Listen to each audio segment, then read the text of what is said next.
La récente augmentation de capital de Peugeot et l'entrée en force du constructeur chinois Dongfeng dans l'actionnariat du groupe a relancé les spéculations sur le risque de perte de contrôle de grands groupes français.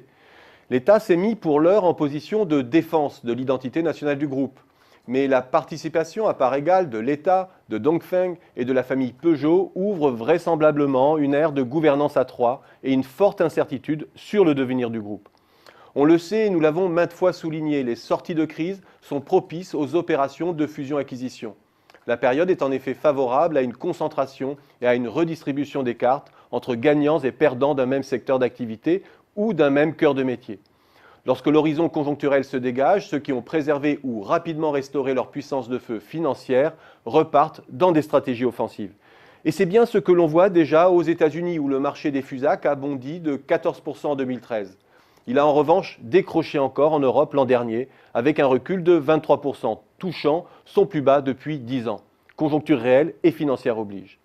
Et ce sont aujourd'hui les investisseurs anglo-saxons qui sont les plus actifs. De là vient la menace, car les entreprises européennes partent avec un temps de retard dans cette reprise des hostilités. Et partir avec un temps de retard expose au risque d'être une proie.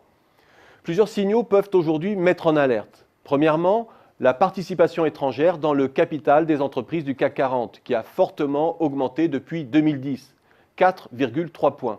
Elle atteignait début 2013 46,3%, rejoignant ses pics de 2004-2006.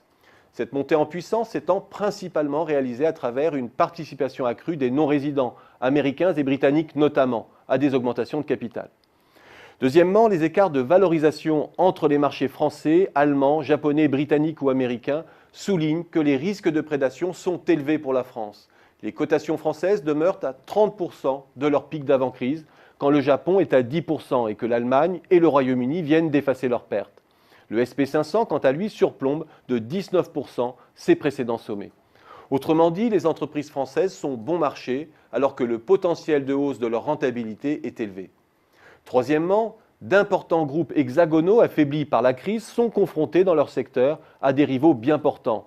C'est le cas notamment de toute la branche transport d'Alstom, qui intéresse japonais, allemands, chinois ou italiens.